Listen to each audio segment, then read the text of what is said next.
Hello, my friends. How are you? How's things? How's life? How's your world? I hope it's well. Everything here is fantastic, let me tell you. Violet rolled over. For realsies. Um, she rolled over before on, like, by accident, just by flailing around. But now she's rolling over for real. She started trying about a week ago, maybe a week and a half ago. But then last week she officially figured it out, and now you put her down and she flops over. Funnily enough, she doesn't. She hasn't quite figured out going from belly to back. She had done that before, like she had rolled that way before, and it seemed like she was doing it on purpose. But now that she can roll back to front, she doesn't seem to. She can't figure out how to roll the other way yet. So she's working on that. That's neat and all because developments are fun, and she's at that age where she's. If you haven't had kids, people say these are the best years, and I say absolutely not. Like this is no, this isn't even close to the best time. Like people say, cherish it while you can. No, there's nothing to cherish. Yeah, she's a baby, and that's cute, but this part of it as a parent is a lot of work, and that's all it is work because the baby has no skill or there's no. So seeing her roll over is a reward to like, oh look, you're learning and developing, but it's still just terrifying, right? These are not even remotely the best times, not even close. But regardless, it's scary because Violet's been swaddled since she was tiny. We found very early on that she could not sleep unless she was swaddled because she just will not leave her face alone. Like as soon as you try to put her down, hands come to the face and she's stabbing herself in the eyes. And so we've been swaddling her for the last 4 months. She's almost 4 months old now. And you cannot swaddle once they start to roll because they can roll over and suffocate. Like that, SIDS. SIDS is a thing. And so we have to break her of the swaddling. And that has been horrific, to say the least. It's been an extreme struggle. We've been trying to transition to like a one-arm swaddle where we'll just have one arm tucked and one arm out. That kind of works at nighttime. During the daytime, we are going with no arms, just completely open, like she's in a sleep sack, which is basically just like a pillowcase with arms.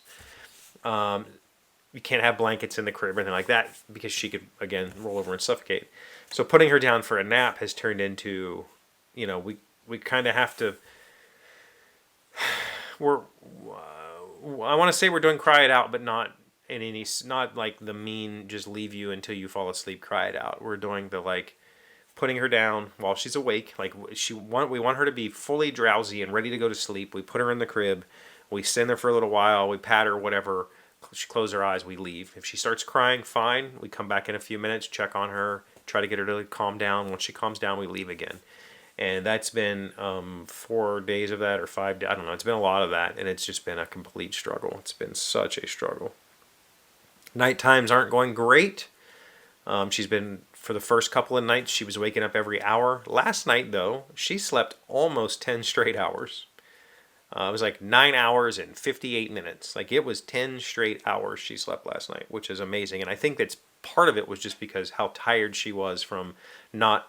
She hasn't had like great naps in the last week or whatever, however long we've been doing this. She's been napping for like between 20 and 30 minutes, and that's it. Like she hasn't been taking any longer naps because again, she enters, baby sleep cycle is like 20 minutes. She finishes a sleep cycle, starts punching herself in the face and waking herself up. So it's a challenge. It's a real challenge. But we were both... when we started to research, like, how do we get her to, out of this swaddle? The first night we tried to use just the sleep sack, arms out, and it was 4 hours of us trying to get her to go to sleep. And we finally decided that, we're willing to do one arm out. That's safer than no arms out. It's still, doctors will still tell you don't do it. But at least she'll stay asleep for 3 hours at a time or something like that. So for a while there, we were having a lot of wake-ups. I don't know why last night went so differently. Again, I think she's just exhausted. But nap times are an absolute struggle. And after that first night, we thought, oh my God, this is going to be a nightmare. But honestly, once you get over the fact that your kid's crying, she's not really crying. She's complaining. we never let her get to the point where she's like forcefully crying and huffing and snotting and all that stuff. It never gets to that point. She's crying for a few minutes, then we go check on her, we soothe her, we get her back to the point where she's falling asleep, and then we leave her alone and let her fall asleep on her own. And it's working. It's working, and it's going to work. It's going to be a hell of a week, though. It's a lot. And not sure how it's going to go, but if you're interested, I'll let you know. That's parenting update. Other than that, this weekend was it was literally just try to get this kid to sleep. I played a little bit of bass. I've been keeping up with my 15 minutes a day. I haven't been reading very much. I played a little bit of video games. I started I already played No Man's Sky. I started Outer Worlds. Visited my parents a little bit yesterday. Did some grocery shopping. That's my one adventure out of the house. We were supposed to play. I was supposed to play like a living room show yesterday. It did not work out because of the Violet situation. I just said I can't do this. I can't leave in the middle of training, doing the sleep training stuff. And the situation at my bandmate's house was kind of weird anyway. It was an unknown time that we would be doing this thing, and I just can't commit to that. I need to know that I'm going to be there from 2 to 3 or whatever it might be.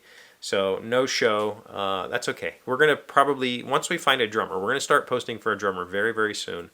Once we find a new drummer, we will probably try to do a couple private shows before we ever go out and play for realsies. We're taking this very, very seriously. I think that's important. Other news, I need a new practice amp. This one does not cut it for practice. It's just not loud enough. The practice amp that I have at his house is my Johnson, and it needs rebuilt. So I need a new practice amp. I've been looking for like a 50 or 100 watt, maybe 200 watt practice amp cheap, just so I could leave it at his house and bring the Johnson back. I don't want to take my big ass Fender. I don't want to carry it around. So if anybody out there has like a small bass amp that they want to get rid of, let me know. I'll figure out a way. I'll pay you for shipping or whatever. I just need a slightly larger, even like a 25 watt practice amp would probably be enough. I don't know that I need any more than 25, but I just need something that I can leave at his house. Okay, that's what's going on in my life. I have some cool stuff to talk about this week. Do you have any questions or topics that you want to talk about, questions you want answered, anything? Let me know in the comments. Thanks for watching. Thanks for being here. Thanks for being my sanity. I very much appreciate you. Please leave a like, please leave a comment, and please subscribe if you're new so we can keep growing. Appreciate you. See you tomorrow. Around you. Sometimes those little things occupy the biggest parts of their hearts. You'd be surprised if you just leave a note or, refill their water or just do something tiny. It often is it's such a, oh my God, I didn't expect that moment that, yeah, it'll stick with them. It happens to me all the time. My wife does little things for me all the time, and it makes me feel amazing.